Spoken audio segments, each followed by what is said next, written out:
Untold Stories. Hey guys, welcome back to my channel. I am AllisonAlanna, and we are trying to get through the rest of our story times. We got quite a bit of way to go, but we're about to speed this process up, okay? So begin to expect several per day, all right? Several per day. So if you're not already subscribed, go ahead and hit the subscribe button. And if you are a returning subscriber, thank you for always tuning in. Now let's get started. Randy and Talkwin had a very on-again, off-again relationship. Even after all of the chaos, all of the craziness, all of the damages on Randy's vehicles, somehow or another, Talkwin and Randy found themselves back together once again. They always had like this on again, off again situation going on. You see, there would be times where Talkwin and Randy would break up and she would still want to be with Randy. Particularly because Talkwin was pregnant and just wanted support. However, there were also times where Randy and Talkwin would break up and Talkwin would want absolutely nothing to do with him. The process of healing and getting away from Randy was in full effect.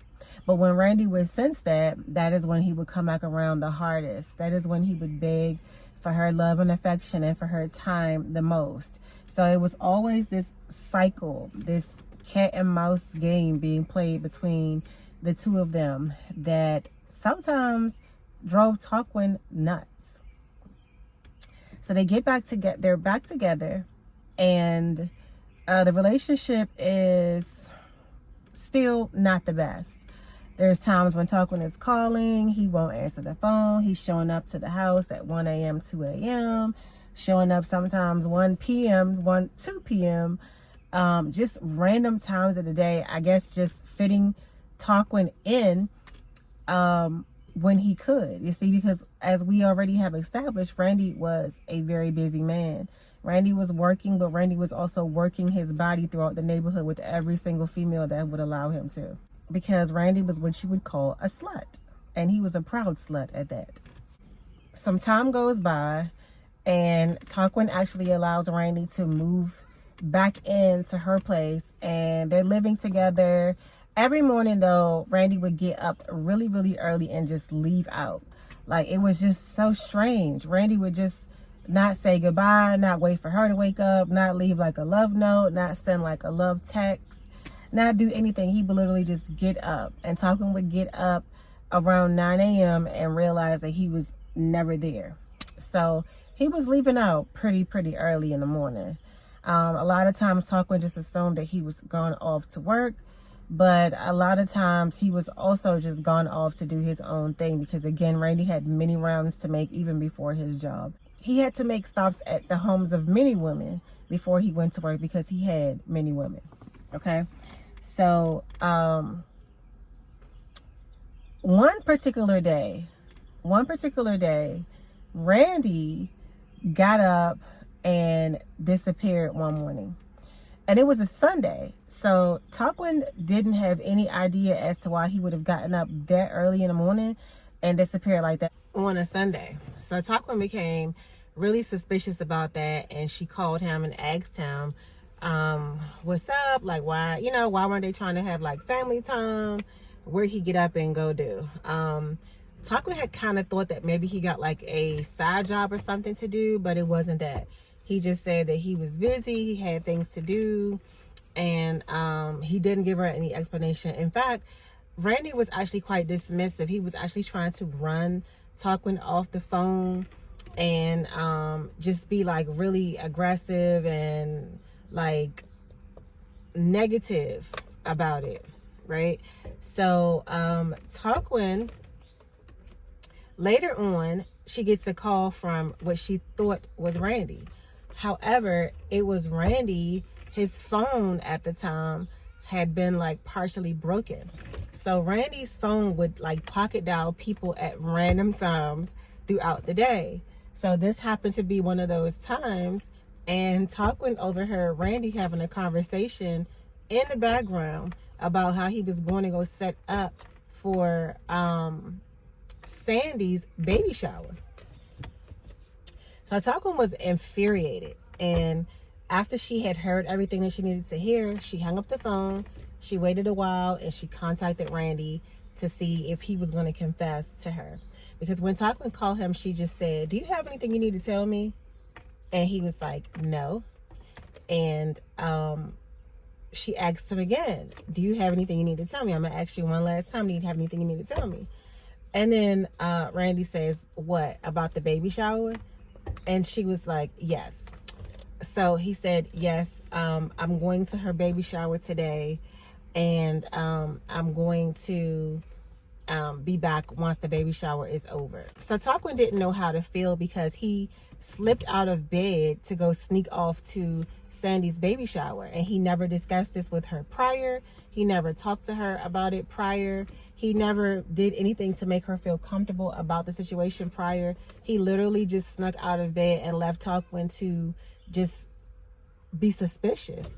And if it wasn't for the random pocket dialing that took place, Talkwin would have never known anything about a baby shower. They would have been hugged up and kissed up at this baby shower, playing like they were some beautiful family, while Talkwin was also at home pregnant with his child.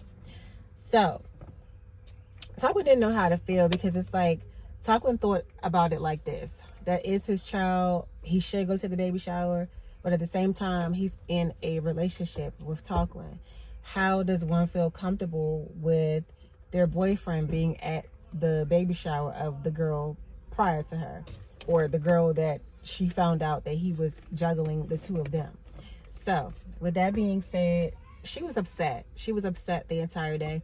She wasn't able to really focus on much.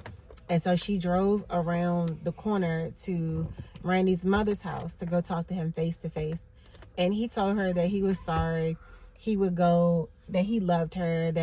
He said that as soon as the baby shower was over, that he would go ahead and come back to the house and spend some time with Talkwin. At that moment, it wasn't really much that Talkwin could say. He had already determined that he was going to go, even if it meant that he was going to sneak and go. And there was really not much that she could say, but it was still very uncomfortable. She was still very upset. Just the thought of her being pregnant and hormonal was just way too much. And then knowing that he was going to go and play family with another female at the baby shower, it just made matters sickening. So Talkwin goes back home, and she decides that she's going to just be cool, hang out, and go get something to eat eventually. So Talkwin left out to go get something to eat, and when she pulled up to the restaurant, she happened to see Randy's truck outside. So now Talkwin's wondering, why was Randy's truck at the restaurant? If he was supposed to be at the baby shower, why is he here at the restaurant? She started to wonder, like, was he lying about the baby shower? Was he just like on a date with somebody? Because why would he be at a restaurant if he was supposed to be at the baby shower? So Talkwin decided to do like a takeout, like where they would bring the food outside, because Talkwin was already like really disturbed. She didn't know what she was going to walk into, so she tried to call the restaurant and ask them could they bring her food outside, and they did not do that.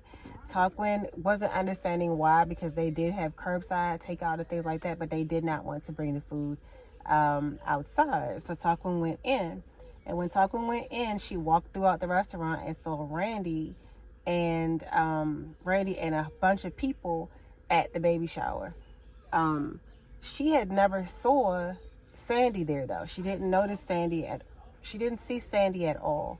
However, she did see a bunch of people there, including Randy's mother, all just gathered together for the baby shower. So Talkwin called him outside, and because Talkwin called him outside, and when they were outside talking, Randy was again really dismissive and really insensitive. Randy responded by saying, "Why, you can't ruin anything for anybody else. I told you when I left here I would come and see you." And he just seemed really dismissive, brushing her off, and had an attitude. So Talkwin got irate, and Talkwin decided that not only was this baby shower going to be a wreck, but so was his vehicle. So Talkwin goes to her vehicle. She pulls out her handy dandy butcher knife, and she starts to flatten all of Randy's tires. Talkwin flattened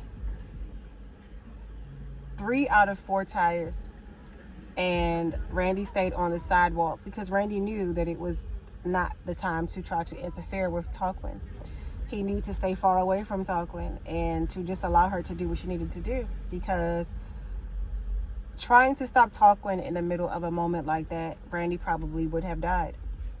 So Randy stayed on the sidewalk. Somebody began to call the police. It wasn't long before Talkwin began to hear sirens, and Talkwin pulled off. Talkwin called one of her friends, and her friend was telling her to leave the neighborhood and to come over to her house. She told Talkwin to just grab a bunch of underwear and come over to her home. At the time, Talkwin's friend was also pregnant, and Talkwin decided that it probably would be best not to go back to her home at all, because they were going to send the police to her home. So she decided to just drive straight to her friend's house and stay there for a few hours. And she stayed there until night, and she went home really late, maybe close to 11 o'clock that night. Talkwin went in and got herself a good night's rest, and the next day there was a knock on the door. Talkwin didn't know who it was because she had not been expecting anybody, and people didn't usually pop up to her home except for Randy, and she knew that Randy definitely would not have been at her home at that moment. So Talkwin goes to the door and sees that it is a police officer. She opens the door, and they serve Talkwin a notice to come to court because charges had been pressed on Talkwin. Talkwin was pissed off. She couldn't believe that Randy, knowing how disgusting he is and knowing how he could stress people out and do stupid things to drive people nuts, would dare go to the police. This big thug, this big hood guy running to the police to go and file charges against somebody for damaging his vehicle. That was the last thing that Talkwin would have expected, especially while she was pregnant. Talkwin was approximately 6 months pregnant at the time. Why would you try to have her arrested, was what she thought. But Randy, of course, was a man that didn't care about anybody. He barely even cared about himself. So of course he wouldn't care about her and his unborn child, because Randy was for the streets. Randy belonged in everybody's bed, and anyone, even a cockroach, could sleep with Randy if they wanted to. So he had no regard for her. That was clear. Talkwin was so irate about that matter because it was the last thing that she was expecting. And Randy was approached by Talkwin later on, maybe a day or two had went by before she went over to talk to him and ask him why would he do something that's stupid. And was met by Randy's mother, who began to scream and tell her to stop damaging her son Randy's property because it affects her. She needs to go to the doctor. She has things she needs to do. And she said when he didn't have a vehicle to get around in, it affected her because she couldn't get to where she had to go to. So you see, not only was Randy a narcissist, but so was his mother. She did not care about his property being damaged. She only cared at the fact that it stopped her from going where she wanted to go. She could actually really care less about anyone besides herself, just like Randy.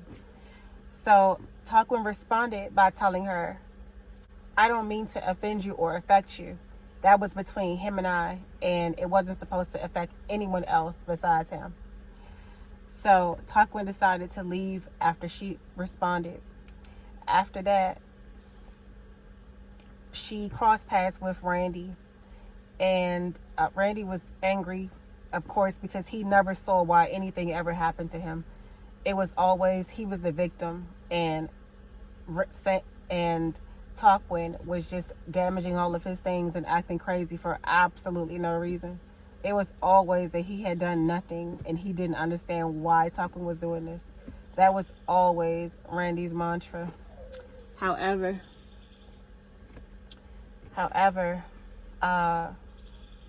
Talkwin ended up moving away about 2 months later. Talkwin did not tell Randy about it. Talkwin did not speak to Randy for several weeks after that situation. Neither of them really had desire to talk to each other after that. And Talkwin packed up all her belongings and decided that she was going to move to a new city and get a new place and raise her child on her own. Weeks go by. Talkwin has not spoken to Randy. Randy starts to blow Talkwin's phone down. I guess once he realized that she had moved. Talkwin actually happened to be in the city where he lived at because Talkwin's doctor was still on that side of town. Talkwin ignored his calls and he was blowing Talkwin up as she sat in the waiting room at the doctor's office, waiting to have her prenatal care done. Randy called her at least 6 times, and Talkwin ignored him each and every time. She had no idea what was secretly brewing, what the call really was for, because Talkwin thought, oh, maybe he's just trying to get back with me. But there was a whole nother catastrophe going on. You see, this was actually days before Talkwin gave birth. And Talkwin did not know that Randy had an entire fight with the first baby mother, Beulah, and assaulted her, allegedly, and would be arrested the next day. You see, Randy was a user, and he was trying to use Talkwin so that he could figure out where she was so that he could come stay there and avoid being arrested. Because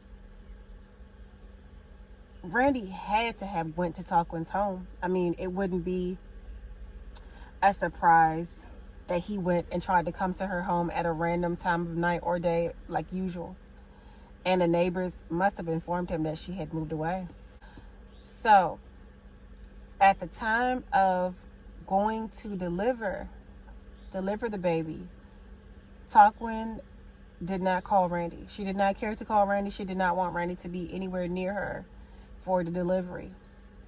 This entire time, not knowing anything of Randy's status, where he was, what had happened, nothing about the fight, anything. And Randy, so Talkwin goes to deliver the baby. She takes her mother and she takes her sister. They deliver the baby and Talkwin is being discharged. Randy starts to call, but Talkwin continues to ignore Randy. You see, Randy had put 2 and 2 together that Talkwin must have had the baby by now. So he began to call, to text, and he remained being ignored because Talkwin did not want to talk to him. Talkwin did not want to see him. Talkwin did not want to rekindle with him. But Randy was actually just being bailed out of jail. You see, the jail and the hospital were right across the street from each other. And neither Talkwin or Randy knew that each other was in the hospital or the jail. So although so far apart, they were actually right next to each other while the baby was being born. Talkwin didn't speak to Randy ever again until about 5 weeks postpartum, because Randy would blow up her phone. His mother would blow up her phone. The mother that treated Talkwin poorly and didn't want to speak to her was now blowing up her phone about the baby. Talkwin decided to let him meet the baby at 6 weeks old. And of course, Randy was trying to make his way back into their lives at that moment. He tried to come over to Talkwin's home at the end of the visit, and Talkwin did not allow it. But as always, Randy found a way to measle his way back in. All right, so we're going to end the Randy saga right here, or should I say pause the Randy saga right here. And then the next stories that follow will include other people, be about random things, random people, different things that has happened in Talkwin's life. And you will also meet a new character by the name of Chanel. And yeah, that is going to conclude this video. I hope you guys enjoyed it, and I will see y'all in the next one. Bye.